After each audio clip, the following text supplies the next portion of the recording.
కాబట్టి ఈ 5 వచనాల్లో ఈరోజు మనం చేసేది ఏంటంటే, అబ్రహాము నెమ్మదిగా విశ్వాసం అనే పాఠశాలలో ఎదుగుతూ వెళ్ళాడు. పాఠశాలలో ఈ సంవత్సరం 1వ క్లాస్ చదివే వాళ్ళు వచ్చే సంవత్సరం ఎక్కడికి వెళ్తారు? ఆ తర్వాత కదా పాఠశాలలో ఎదుగుతూ ఉంటారే, అదేవిధంగా విశ్వాసములో మనం ఎదగాలి. ఈ మాటలు ఎందుకు చెప్తున్నాను తెలుసా? మీలో కొంతమంది, నాకు చెప్పడానికి బాధగా ఉంది, మీలో కొంతమంది ఎలాంటి వాళ్ళు అంటే, ఒకవేళ మీ ఇంట్లో ఒక బాబు పుట్టాడు అనుకో, ఆ బాబు 10 ఏళ్ళు వచ్చినా కూడా ఇంతే ఉన్నాడు అనుకో, వాడిని చూసి ఆనందిస్తారా? లేదు. 20 ఏళ్ళైనా నోటెమ్మట మాట రావట్లేదు అనుకో, ఆనందిస్తారా? లేదు. 5 సార్లు 10వ క్లాస్ పరీక్ష రాసినా పాస్ అవ్వలేదు అనుకో, ఆనందిస్తారా? లేదు. మీలో కొంతమంది ఆ టైపు పాఠశాలలో చేరారు, విశ్వాసం అనే పాఠశాలలో మీకు విశ్వాసులు అనే బిరుదు ఇచ్చేశారు. కానీ ఏ క్లాసులో ఉన్నారంటే 1వ క్లాసు. ఎన్ని సంవత్సరాలైంది 1వ క్లాసులో చేరి? ఏమంటే 10 ఏళ్ళు అయిపోయిందండి, 20 ఏళ్ళు అయిపోయింది. ఎదగల, అది ఘోరమైంది. విశ్వాసం అనేది ఎదగాలి. ఎదిగే విశ్వాసములో ఉండే 6 లక్షణాలు అబ్రహాము జీవితాన్ని నుంచి మనం నేర్చుకుందాం. బాగుందా? ఆ 6 లక్షణాలు ఏంటో కథారూపంగా చదువుకుందాం. ఓకే, నా జీవితంలో ఉన్న కొన్ని సన్నివేశాలు కూడా చెప్తాను. విశ్వాసములో ఎదగటం అంటే ఏంటో కూడా మనం అర్థం చేసుకుంటాం. 8వ వచనం చూద్దాం. అబ్రహాము పిలవబడినప్పుడు, ఎక్కువ చూడండి, నెమ్మది చూద్దాం. అబ్రహాము పిలవబడినప్పుడు. విశ్వాసం దేంతో ఆరంభం అవుతుందో తెలుసా? చెప్పితే ఆరంభం అవుతుంది. చెప్పితే, లేకపోతే విశ్వాసం. నా దగ్గర 1,00,000 రూపాయలు ఉంది, చెప్పితే నీకు తెలుసుద్ది నా దగ్గర ఉందని, అప్పుడు విశ్వాసం చూపిస్తావు. అందుకే బైబిల్లో ఉన్నటువంటి మాట ఏంటి తెలుసా? వినుట వలన విశ్వాసం కలుగుద్ది. అర్థమైందా? వినుట వలన విశ్వాసం కలుగుద్ది. వినుట వలన విశ్వాసం కలుగుద్ది. దీన్ని ఎలా చెప్పాలంటే, విత్తనం వేసి మట్టి పూడ్ చేసి ఆ విత్తనంలోంచి చెట్టు బయటికి రావాలంటే మనం ఏం చేయాలి? మట్టి మీద నీళ్లు పోయాలి. ఒక్కసారి చెట్టు పైకి వచ్చిన తర్వాత నీళ్లు పోయటం ఆపేయచ్చా? పోస్తూనే ఉండాలి. నీళ్లు ఆగిపోతే చెట్టు ఏమవుద్ది? చచ్చిపోద్ది, ఎండిపోయి చచ్చిపోద్ది. విశ్వాసం అనేది నీళ్లు లాంటిది. మనము దేవునిలోకి రావడానికి విశ్వాసం కావాలి. దేవునిలో ఎదగడానికి ఏం కావాలి? విశ్వాసం కావాలి. విశ్వాసం ఎలా వస్తుంది చెప్పండి నాకు? వినుట వలన. అవునా కదా? మీరు ప్రతిరోజు దేవుని మాట వింటున్నారా? ఇది నా ప్రశ్న. మీలో చాలామంది ఈడు పెద్ద పెచ్చోడు, మా ఊర్లో ఎన్ని మీటింగులు జరిగితే తెలుసా? బోల్డ్ మీటింగులు జరుగుతాయి, రోజు వింటాను నేను అనేది ఆ ఇనుడు కాదు. మీలో కొంతమంది ఆడదు సార్, పొద్దున్నే లేచి బైబిల్ చదువుకుంటాను తెలుసా, నేను బైబిల్ చదువుకున్నాకే ఎటైనా వెళ్ళేది. నేను చెప్పేది ఆ చదువుడు గురించి కాదు. మరి ఇంకేంటి సార్? ఏం మాడుతున్నావు బాబు నువ్వు? మీటింగుల కంటే కాదంటావు, బైబిల్ చదువుతానంటే కాదంటావు, ఇంకేంటి ఆ వినుడు అని అంటే, దీనికి బాగా అర్థమయ్యేటట్లు చెప్పాలంటే, నా మిత్రుడు ఒక ఆయన ఉన్నాడు. మొన్న ఈ మధ్యన డిమానిటైజేషన్ జరిగింది కదా, డబ్బులన్నీ 1000 రూపాయల నోట్లు 500 నోట్లు కట్టేశారు కదా. ఆయన హైదరాబాద్లో సెంట్రల్ బ్యాంక్లో పనిచేసేవాడు ఉన్నాడు. ఓ రోజు ఆయన దగ్గరికి వెళ్తే ఆయన డబ్బులు లెక్కేస్తున్నాడు. ఎంతో తెలుసా? 13 కోట్లు. అర్థమైందా? ఈ పెద్ద ఒక టేబుల్ వేసుకొని 13 కోట్లు లెక్కేస్తున్నాడు. వెళ్ళి ఆయనకి, దాయా కూర్చో, అరే ఛాయ్ తీసుకురా, రే అయ్యగారికి ఛాయ్ తీసుకురా, నాకు ఛాయ్ తీసుకురా. ఛాయ్ తాగుతూ డబ్బులు లెక్కేస్తాం అన్నాడు. అడిగా, అన్న ఈ డబ్బులు ఎంత అన్న? 13 కోట్లు అన్నాడు. అర్థమైందా? 13 కోట్లు. ఆయన డబ్బులు ఎలా లెక్కేస్తున్నాడు తెలుసా? మనం దాని అంటారు పువ్వులు ఇలాగ కుప్పల కింద వేసేస్తారు చూసా, అలాగా. లేకపోతే కాజాలు ఇలా ఇసిరేస్తూ ఉంటారు చూసా, అలాగా. ఇటుకలు ఇలా ఇసురుతూ ఉంటారే, అలాగా. డబ్బులు లెక్కేస్తా ఉన్నాడు. 100 అవంగానే ఇసురుతున్నాడు కట్ట, 100 అవంగానే ఇసురుతున్నాడు కట్ట, ఇటుకలు ఇసిరాడు. అన్నాను, అన్న ఈ డబ్బులు చూస్తుంటే నీకు ఎలా ఉంటుంది అన్నాడు. అంటే వాడిచ్చిన జవాబే, కూలి పనివాడు ఇటుకలు ఇసురుతాడే అలా ఇసురుతూ ఉంటాను అన్నాడు. ఏంటి? ఒక్కొక్క 1,00,000. 1000 10 కలిస్తే ఎంత అవుద్ది? 100 కలిస్తే ఎంత అవుద్ది? 1,00,000. ఆయన ఒక్కొక్క 1,00,000 రూపాయలు ఇటుకి ఇసురుతున్నాడు. ఇది బ్యాంకు డబ్బు, నా డబ్బు కాదు. కాబట్టి దీని మీద నాకేం మోజు ఉండదు. అయితే నేను నా డాడీగా, అన్న నెలాఖరైన తర్వాత నీకు జీతం ఎంత వస్తుంది? 50,000. మరి ఆ 50,000 ఇచ్చినప్పుడు ఎలా తీసుకుంటావు అంటే, అదా ఒకటికి 15 సార్లు లెక్కేస్తా, చాలా జాగ్రత్తగా తీసుకెళ్తా. 1,00,000 రూపాయలు ఇటుకిరా ఇసిరినట్టు ఇసురుతా, కానీ ఆ 50,000 లేదా, చాలా జాగ్రత్త. బీరువాలో పెట్టి తాళం వేసి ఆ తాళం మళ్ళీ జాగ్రత్తగా ఉందా లేదు చూసి మరి కూర్చుంటా. ఎందుకో తెలుసా, ఆ 50,000 నాయి, ఈ 13 కోట్లు బ్యాంకే. వాక్యం విన్నావే అది నీది కాదు, బైబిల్ చదివావే అది నీది కాదు. దాంట్లో దేవుడు నాకు ఇచ్చింది ఇది అని నీ సొంతం చేసుకుంటావే, దానికి అనుగుణంగా జీవించడానికి ప్రయత్నం చేస్తావే, అది వినుడంటే. అది వినుడంటే. ఆ వినటం లేకపోతే విశ్వాసం ఎక్కడి నుంచి వస్తుంది? రాదు, రాదు. నీలో విశ్వాసం ఎందుకు ఎదగటం ఆగిపోయిందో తెలుసా? ఎందుకనంటే వాక్యాన్ని విన్నావు, ప్రసంగాలు విన్నావు, బైబిల్ చదివావు, కానీ దాన్ని సొంతం చేసుకోవటం లేదు. ఇప్పటికీ చెప్తున్నాను ఒక మాట, ఈనాటికి కూడా గత 30 సంవత్సరాల నుంచి బైబిల్ చదువుతూనే ఉన్నాను.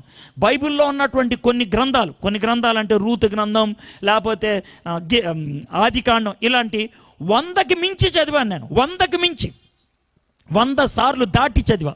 అలాగా బైబిల్ మొత్తాన్ని 9.5 రోజుల్లో పూర్తి చేసేసా. ఆదికాండం నుంచి ప్రకటనందంగా 9.5. బైబిల్ చాలాసార్లు చదివా. నేను గొప్పోడిని అని చెప్పుకోవట్లా. ఇంత చదివిన ఈనాటికి పొద్దున్నే లేచి బైబిల్ చదువుకుంటే 10 వచనాలు చదివినా, 20 వచనాలు చదివినా, దాంట్లో సొంతం చేసుకునేది ఎంత ఉంటుందో తెలుసా? 1 మాటో 2 మాటలు, 1 మాటో 2 మాటలు. అది నాది, అది నాది. దాన్ని పట్టుకొని వెళ్ళిపోతా. ఆ రోజు అది పనిచేస్తుంది నాకు.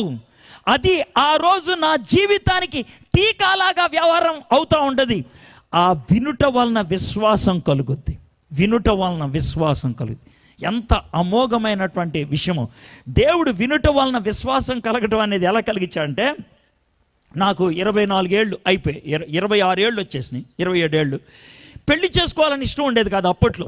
26, 27 ఆ ప్రాంతాల్లో ఇష్టం ఉండేది కాదు.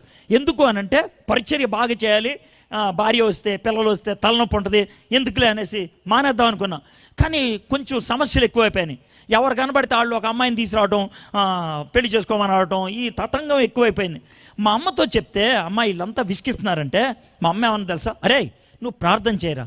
ఏం ప్రార్థన చేయమంటావు అంటే, ప్రభా నన్ను పెళ్లి చేసుకోమంటావా వద్దా అని అడుగు అని అన్నది. అని అడిగితే అది అవసరమా అని అన్నా. అంటే మా అమ్మ ఏమన్నా తెలుసా, అరే మైకులు 2 రకాలు ఉంటాయిరా. మా అమ్మ ఇచ్చిన ఉదాహరణ ఇది. మైకులు 2 రకాలు ఉంటాయిరా. ఒక మైక్కి వైర్ ఉండదు, ఒక మైక్కి వైర్ ఉంటుంది. అర్థమైందా? ఈ వైర్ ఉన్న మైక్కి వైర్ తీసేసామనుకో పని చేస్తుందా? చేయదు. దీనికి వైర్ పెడితే పని చేస్తుందా? ఉన్నది పోద్ది. వైర్ లేని మైకులు కొన్ని ఉంటాయి, వైర్ ఉన్న మైకులు కొన్ని ఉంటాయి. దేవా నేను వైర్ లేని మైకినా వైర్ ఉన్న మైకినా అని అడుగు. అంతే కదా. నువ్వు వైర్ లేని మైకు రా అని దేవుడు అన్నాడు అనుకో, నేను వైర్ లేని మైకినే, నేను ఒంటరిగానే ఉంటా అని మొత్తం డిక్లేర్ చేసే, నీ పాలిడి ఎవడు రాడే. అయిపోయింది. నువ్వు వైర్ ఉన్న మైకు అనుకో, ఆ వైర్ ఆయన్ని అడుగు, ఆయన ఇస్తాడు. బాగుందా లేదా? చాలా సింపుల్ అని చెప్తే, నేను ఇక ఎలాగమ్మా అంటే ప్రార్థన చేసుకోరా అన్నది. ప్రార్థన చేస్తా ఉన్నా. రోజు పొద్దున్నే లేచేవాడిని, బైబిల్ చదివేవాడిని, ప్రార్థన చేసేవాడిని. ప్రభా నేను వైర్ ఉన్న మైకురా వైర్ లేని మైకురా అని చెప్పు ప్రభా అని. ప్రతిరోజు ఇదే మాట. 4 రోజులు 5 రోజులు అయింది.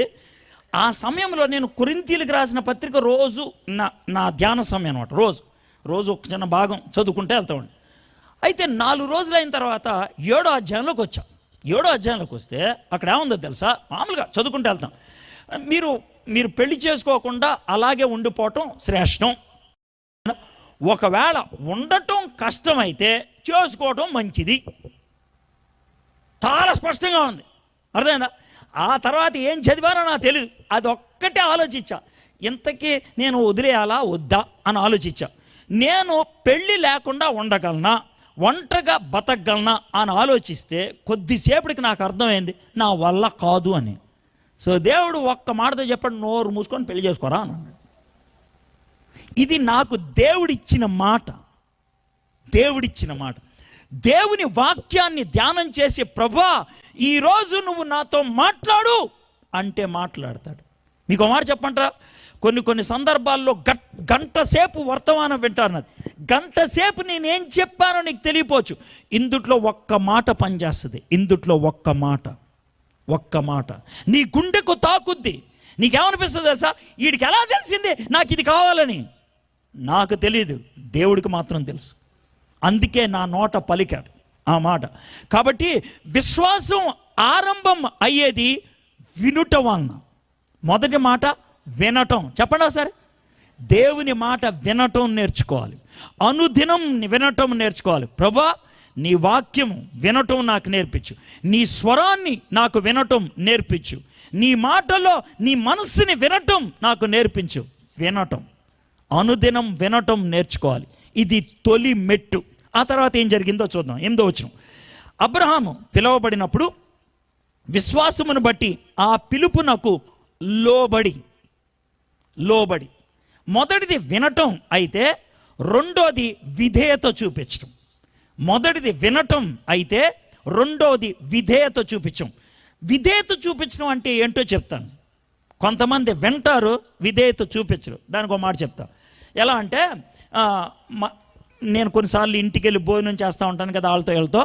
వాళ్ళ ఇంట్లో ఎవరన్నా యవ్వనస్తులు ఉన్నారనుకోండి, వాళ్ళ అమ్మ నాన్నలు ఏమని చెప్తారంటే, సార్ మా అబ్బాయి అస్సలు మాట వినిపించుకోడు సార్ అంటారు. మా అబ్బాయి అస్సలు మాట వినిపించుకోడంటే ఆడు చెవుటోడేనా? ఆడికి వినపడతానా? మరి ఏంటి అర్థం? దాని అర్థం ఏంటి? లోబడడు అని. లోబడకపోవటాన్ని మనం ఏమంటాం? వినిపించుకోలేదంటాం. యేసుక్రీస్తు ప్రభువారు కొండ మీద చేసేటువంటి ప్రసంగంలో ప్రతి అంశం తర్వాత ఒక డైలాగ్ వేసేవాడు ఆయన. ఏమన్నా తెలుసా? చెవులు కలిగిన వాడు వినుగాక. నువ్వు విన్నావంటానికి రుజువేంటి తెలుసా? విధేయత చూపించాలి. విధేయత చూపించకపోతే దాని అర్థం ఏంటి? వినలేదని. ఇప్పుడు రే ఆ మైక్ తీసుకురారా అని అన్నాను అనుకో, వాడు వింటాడు. ఏం చేయాలి? మైక్ తీసుకురావాలి. మైక్ తీసుకురాకపోతే ఏమంటుంది? రా, వినబడట్లేదా? వినబడిందిలే, మరే నేను తీసుకురాను. విధేయత లేకపోతే వినిన దానికి ఏమన్నా లాభం ఉందా? లేదు. నేను ఇప్పుడు మాట చెప్తుంది ఏంటి తెలుసా? దేవుని మాట మీలో చాలామంది వింటారు, కానీ విధేయత చూపించరు. విధేయత చూపించకపోతే వినిన దానికి ఏమన్నా అర్థం ఉందా? లేదు. నోవహు విధేయత చూపించినప్పుడే తన కుటుంబం రక్షింపబడింది. దేవుడు ఏమని చెప్పాడు తెలుసా? పెద్ద వర్షం కురిపిస్తా. అబ్బో వర్షమా అని అనుకున్నాడు అనుకో. అయ్యా అట్లా కదా కురిపిస్తా. ఏం చేయమంటావు?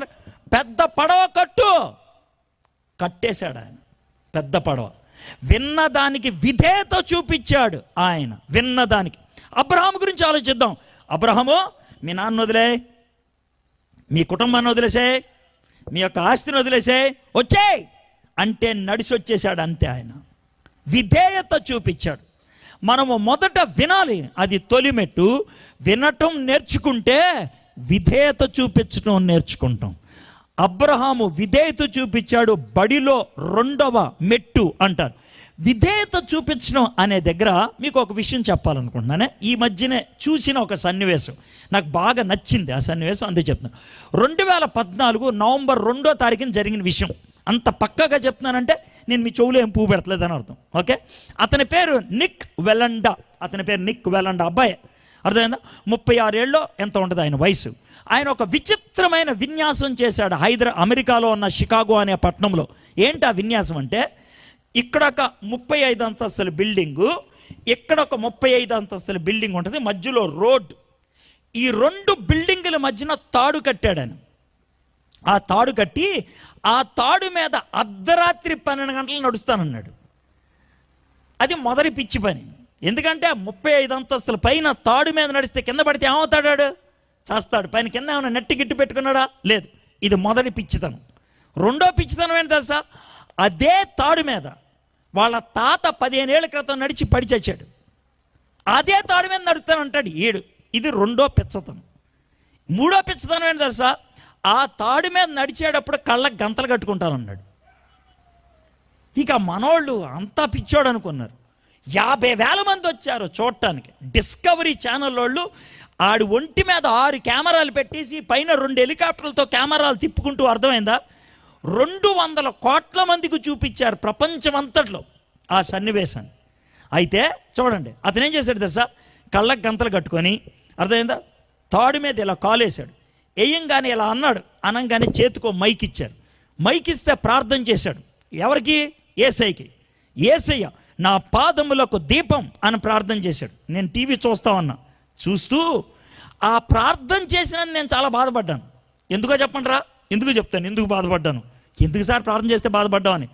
ఆడు ప్రార్థన చేయకుండా కింద పడి చచ్చాడు అనుకో, ఆయన తిట్టుండేవాడు. ప్రార్థన చేసిన తర్వాత కింద పడి చేస్తే ఎవరిని తిడతారు? మరి అది విషయం. ఈడ పెచ్చబని చేస్తూ ప్రార్థన కూడా చేశాడు, మళ్ళీ మొత్తం అంతరికి చూపిస్తున్నాడని. అయితే నేను అనుకున్నానులే, అది ఊరినే సరదాగా. సరే, మనోడు నడిచాడు. 107 అడుగుల్లో 63 అడుగులకు వచ్చాడు.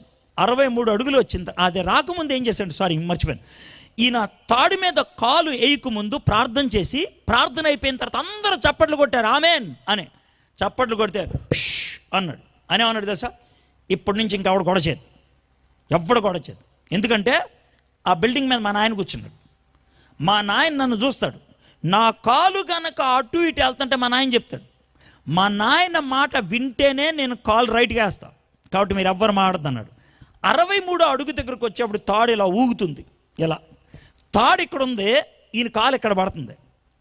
తాడు ఇక్కడ ఉంది, కాలు ఇక్కడ పడుతుంది. ఎవరికైనా గుండె అయిపోద్ది. అవుట్రా బాబు అనుకుంటాం. అంటే చూస్తుంటే కింద పడిపోతూ ఉంటాడు అనమాట. అది భయం. ఇలా కాలు వేస్తూ ఉంటాడు. వేస్తూ ఉంటే, నాయనా 2 అంగుళాలు లెఫ్ట్ అయ్యి అని అన్నాడు. అప్పుడు కరెక్ట్గా 2 అంగుళాలు లెఫ్ట్ వేసి ఇలా వేసి వెళ్ళిపోయాడు ముందుకి. అయితే ఆ సమయంలో నాకు వచ్చిన తలంపు ఏంటంటే, మా నాన్న 2 అన్నాడు, 3 వేస్తానులే అంటే ఏమైంది ఇది?